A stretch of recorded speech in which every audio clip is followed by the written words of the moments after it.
you know. Let's talk about your early days of filmmaking. Like, what was your first camera like? My first, well, that's a two-part answer. Because the first camera that I filmed with was a Sony Super 8 millimeter camera that we had when I was a little kid. We used to go on like road trips. My mom's family is in Montana. So we would, over the summer, we would take these road trips and drive to Montana and then come back.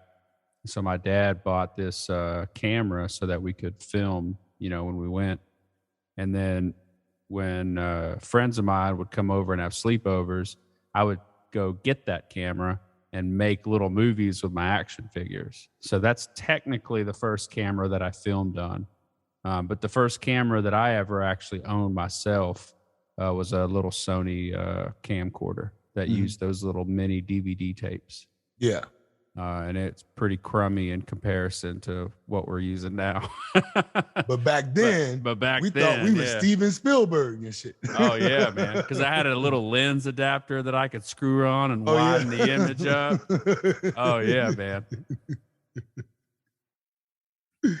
Wow. Yep. Wow. What about your first like editing computer? Like what did you edit on? Did you have like a what you I started on Adobe Premiere. I feel like we got like I don't know, there was some video editing suite that we bought at Best Buy. I think it was the only one we could afford. And it was my first, I don't even remember what it was. It could have been Vegas or something. I don't really remember what it was. It was something not great. Pinnacle or something like that? Actually, I think it was Pinnacle. Yeah. I think that's actually what it was. That was the worst. Yeah. But that's all we could afford. And so we got it. And the first thing that I ever filmed, I guess, was I was in Scouts when I was a kid. And I was trying to get my Eagle merit badge.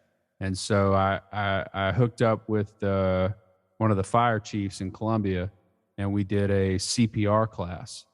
And I filmed the whole thing and edited it, and then sent it off to some company, and they put it on VHS tapes, and we showed it at a couple of the schools in town.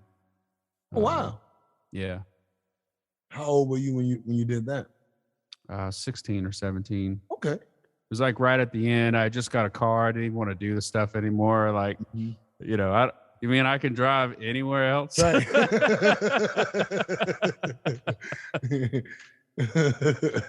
Yeah. So when you graduated from that camera, where did you go from there?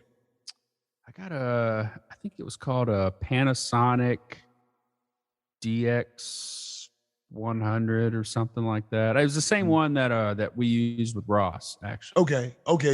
Yeah.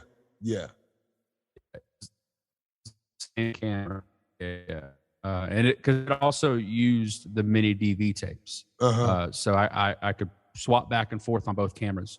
And when I was at MTSU, we used a JVC something or other, and it also used the mini DV tapes. Right. So this was a way that I could have one of those cameras at home and still bounce my projects between cameras if I needed to. I see. But when I bought it, those tapes were on the way out. Yeah. Everybody was switching to CF cards, those real big fat SD cards. I remember when I bought my Panasonic, we shot somewhere. I don't remember what it was that we shot, but we shot somewhere, and I needed a tape. And so I went to Walmart, and they didn't even have a section for tapes. And I was like, hey, where's the mini DV tapes at? And she's like, oh, we don't carry those anymore. Oh, I need to sell this camera. Right. Right. When you can't go on Walmart and get it. Right. Yeah, it's time to go. I sold it and bought a Canon 7D. Yeah, I remember that camera. Yeah. We thought we were big time. Yeah. Oh, yeah, because it was night and day between it and the other cameras. I mean, good grief. Like, because the 5D had came out and it was too much money. but the 7D was like a more affordable option.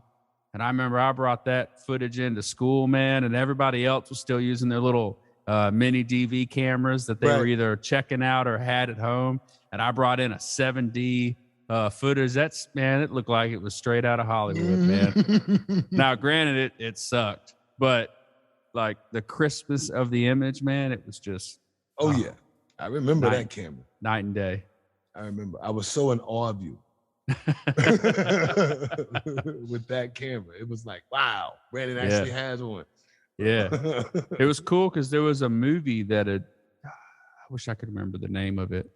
I still haven't actually seen it, but a Canon was part of the promotions for the film because they filmed the entire movie with a 5D, and it was in theaters all over the country. Wow! And so it was so exciting because, like, you know, granted, I had a 7D which had a smaller sensor, but there wasn't really that much difference. Right. And so, like, people are shooting real movies with this camera. Yep. You know, like, oh my gosh.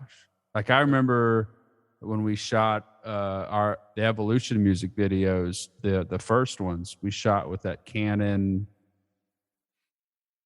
I don't know, something or other. The one, when we shot Passing Me By. Yeah. And he was like, you know, this is the camera that they shot some like Brad Pitt movie with or something. Yeah. And I was like, no, they didn't. And he shows up with this camera, and I was like, oh, right. That's actually a really nice camera. Yeah, I remember. You know, the guy behind it though. Big shout out. We're not gonna hate on this show. No. But yeah, those were the good old days. We were shooting then we, like you said, we moved into we got the show. We changed the settings on those cameras to give us that crispiness, man. That was a game changer. Yeah, it wasn't a point and shoot anymore. Right. Like, oh, just hit the red button. You could adjust the white balance. Right. I remember I used to carry a white card in my bag so I could put it in front of it and make sure it was white. And yeah. So now you're shooting with the Black big boys. Magic. Yeah, you know what I mean? Making that happen. Graduated. And I've seen some rigs with the Black Magic, man, that just makes that camera look spectacular. Oh, yeah. Man. Yeah. You wouldn't think that it had that much power with everything that's connected to it. Yeah. You wouldn't think that camera would be able to do all of that. Yeah. Well, and what's so cool about them now is that they are customizable. Yeah. You know, like my Panasonic, the lens didn't come off. Like, it was a zoom lens. So you couldn't swap lenses out for different frames or aperture or none of that stuff. You're stuck with it. This is what it does. You can zoom in and out and you can focus. You had all the adjustments on it, which was cool, but it really limited to what they give you when you buy it. Whereas now you're just pretty much buying a box, and it's up to you to do whatever you want to with it. So if you want a big monitor, if you want a little monitor, if you want the eyepiece instead of the monitor, if you want both, if you want one microphone, if you want to hook up another, audio rig, lights, batteries, storage. I mean, oh my gosh. You name it. Like, it's an eye turner now. Like, when I'm out walking around, I've got the vest, the arm, the robotic stabilizer. Like, we're out shooting. My arms are doing this and the camera's just smooth sailing down the street. Everybody goes, what are they doing? Is that shit heavy, man? It looks like, man, it weighs a ton. It's actually not too bad. If after a day of shooting, my back will hurt. Yeah.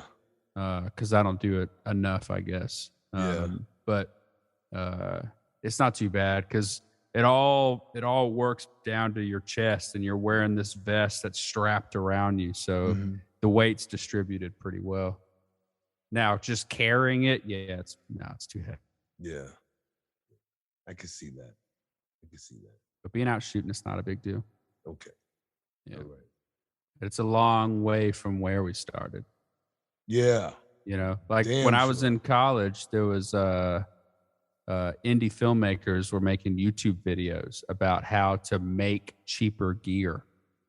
And if you remember when we shot Crazy Life, I had a PVC made shoulder Yeah. mount. You remember Yep. that? It had the duct tape around it where it sat on my shoulder. Yep. And I like duct taped a sandbag in there to help with the weight. Yep. Right? It looked like what's them things with the jetpack thing. Yeah. Yeah. The throttle on a jetpack. Yeah. Because I didn't have it. Yeah. And and I have a professional grade shoulder rig now, but at the time they were hundreds, if not thousands of dollars. Mm-hmm. And so somebody was like, look, cameras are small now and they're actually pretty nice, like my 7D. So they were like, look, you can just buy all these pieces at Lowe's, take a tripod apart and glue it on top, and you now have a shoulder rig. And that's what we used. And I've shot several films with it. And I mean, to be real, you can't tell the difference whether I'm using it or my nice one. Yeah. Yeah. It worked. That's all we had. That's what you do. You know? Always had the same function. It's the being about